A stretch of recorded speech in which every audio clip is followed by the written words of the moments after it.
So my name's Davies. I'm currently a trainee solicitor at Viruoso Legal. My work entails IP, which is intellectual property generally, so I deal with copyright, trademarks, patent law, design rights, theft of confidential information, but music law is a part of what we do on a day-to-day basis. So I initially did a law degree. I always knew that I wanted to be a solicitor, but I didn't necessarily know what area of law I would like to go into. I've always been a big music fan in terms of I used to go to maybe 3 or 4 gigs a week when I was a student, so definitely knew that I liked music and I wanted to be a solicitor, but I didn't necessarily know that this was an area of law per se, that it was its own area. So then once I got more into my degree, I picked electives such as intellectual property, where I learned about copyright law and the other different elements of IP. And then I knew from that point I really enjoyed it. It was something that I had as a hobby too, that I would like to do that in my career going forward.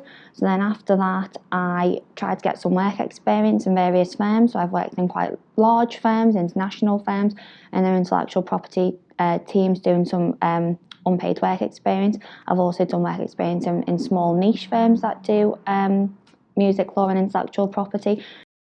I just tailored all of my other learning towards a career in intellectual property, media law, music law. So I'm actually doing a master's in intellectual property, which is about remedies which you can seek in terms of online copyright infringement. So it's looking at how people use blocking injunctions on the internet to stop people from downloading music off illegal streaming sites. You have to have a university qualification in order to be a solicitor per se, but you don't necessarily have to have done a straight law background like I've done, straight law route, like I've done. You could do a music degree or another degree which you enjoy. I would always recommend that you do a degree that you really enjoy, because at the end of the day you're spending 3 years of your life intensely studying for something, and if you don't enjoy it then you're not going to get the best out of it and you're not going to do your best. So a lot of people I know have done a music degree or a production degree and then they've transferred to a law degree. So sometimes solicitors actually prefer that because it shows that you've got other skills rather than just doing law. So I think yes, you need a degree, but you don't necessarily need a law degree. After you've done a law degree, you then need to do what's known as the legal practice course. That's actually changing in 2020 to a solicitor super exam, so you don't need to do the legal practice course and you would go straight into a law firm. You would get 2 years of work experience working on cases and having your own clients, and then you would be able to sit what's known as a super exam. So in terms of my background, I'm from a working class family. I was the first person in my family to go to university, and I didn't really have any role models immediately around me. I had to build my own opportunities, seek out my own work experience. Wasn't born with a silver spoon in my mouth. I didn't have any contacts in this industry, so I had to just put myself out there and really make the most of my links and connections that I made. At any point I could be at university speaking to a tutor, or I could be at a networking event speaking to other solicitors or other students. So I would really suggest that you just make the most of all the opportunities that you have around you. If you're wanting to be a music lawyer and come into this industry, generally you'll work at a firm. They'll be big and small, some ranging from 100 employees, some being between 8 and 10 people like we have here. You will generally expect to be on a salary and it will be full-time work. Generally the hours are 9 to 5, although quite often you'll find that lawyers work more hours than they're actually contracted to work. In terms of job security, I would say unless it's very much in relation to the economic situation at the minute. So it would depend what area you'd want to go into.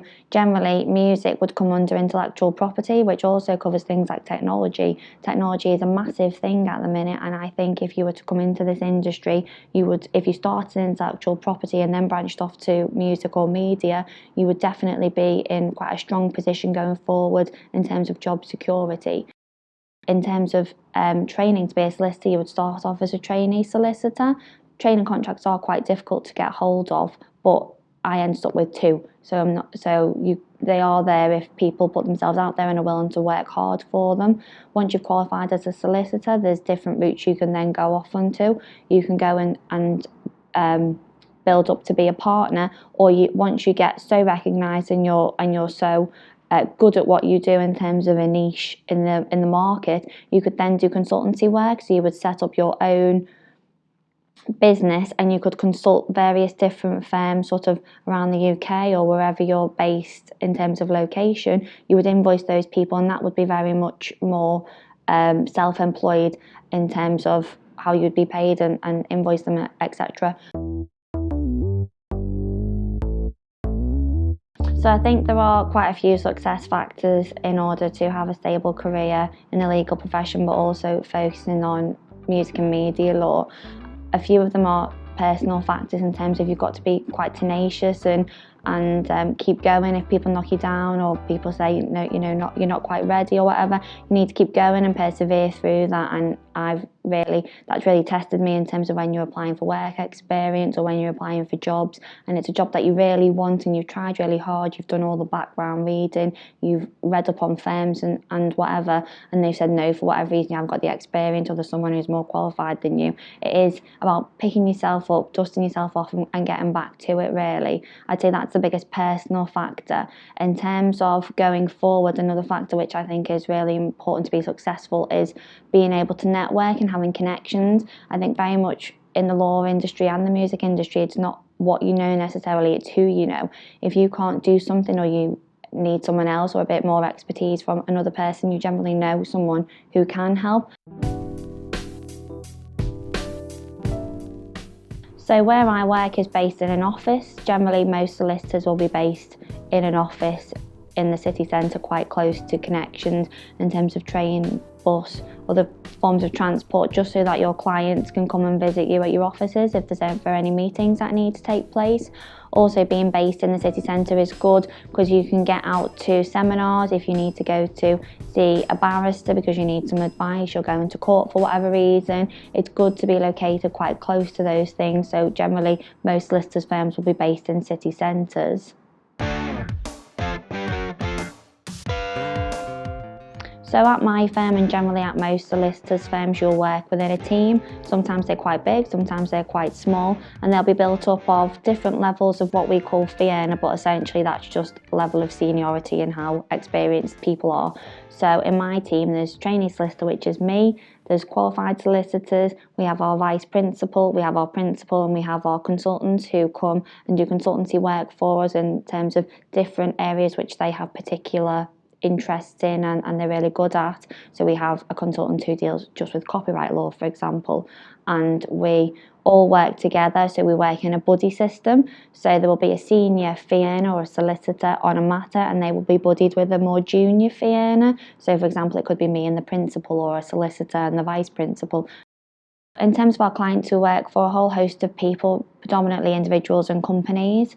We have done a lot of work for Leeds Music. We drafted all of their agreements and we helped with their licenses and assignments. That was our vice principal. She was the one that has the connection there, and she did all the work for Leeds Music, which is one of our main music clients. So the thing that I like most about my job is probably the variety of tasks that I do on a day-to-day basis. Usually I can come in on a morning and have a task list of things that I've maybe thought of the night before or as I've got into the office, and then something unpredictable will come up and I have to change what I'm doing, or there may be a client that walks in and they need some immediate help, or someone needs an injunction because somebody's infringing their work. So generally it's quite a mixed bag of things that I can be doing on a day-to-day basis. Also, I interact with a huge variety of people from all different walks of life, backgrounds, cultures. So it's generally the clients which make it the best for me in terms of interacting with them and getting a good outcome for them, really.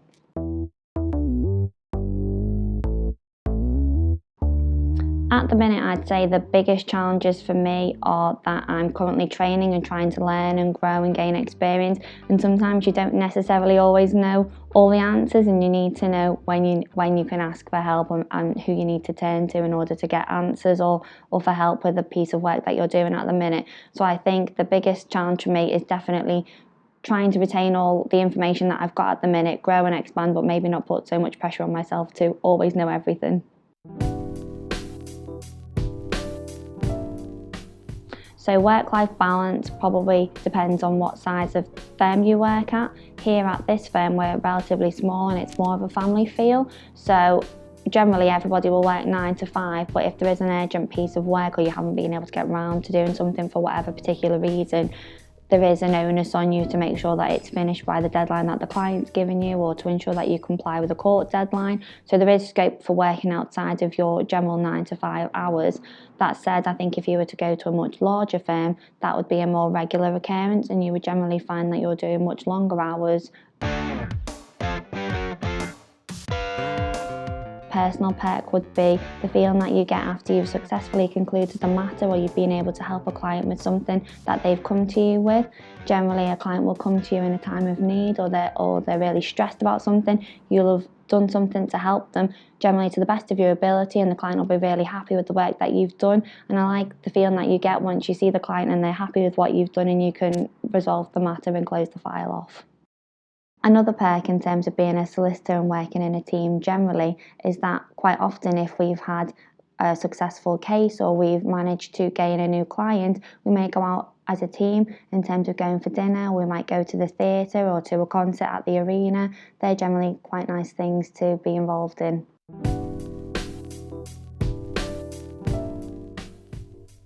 In terms of working hard, you need to just get your head down and study, get your grade, make sure you're doing the best work that you possibly can be, because at the end of the day this is a really competitive industry, and whilst there are opportunities, there are lots of people fighting for the same opportunities, so you want to make sure that you are the number one person for whatever role that you're applying for.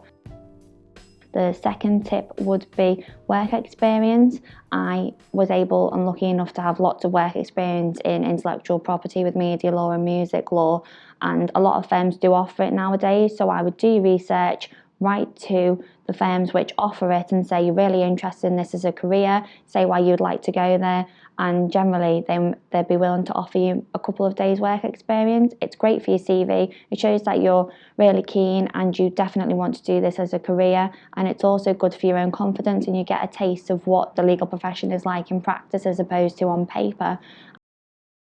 My third tip would be networking. You need to get yourself out there, get to networking events, speak to people at every opportunity. If you're able to speak to people, they may be able to offer you opportunities further down the line in terms of work experience, offer you a job, point you in the direction of someone who can help. So I definitely think that networking is a key.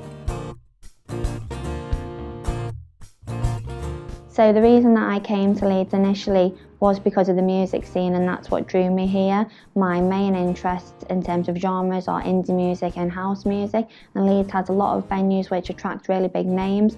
When I was a student, I'd go to maybe 3 or 4 gigs a week, so I was really into my music. Not so much now because I'm busy working, but I do still try to go, and that's one of the reasons why I came to Leeds in the first place. For me, I think the music scene in Leeds is changing. Generally, people are setting up bands and recording in their bedrooms. They can mix their own records, put out their own tracks on CD, do their own artwork. So generally, I think there's less scope for musicians to have to engage with solicitors. That said, I think there is a real gap where people have got the end product, they've got their CD ready to launch, but they don't actually know where to go with it from there. And I think going forward there will be a real gap there where music lawyers will have to come in and help these bands, help these individuals who have created this track but they don't know how to put it out to market, or they need to sign to a record label. And I think there is a real scope for people to come into the industry and develop it as a whole.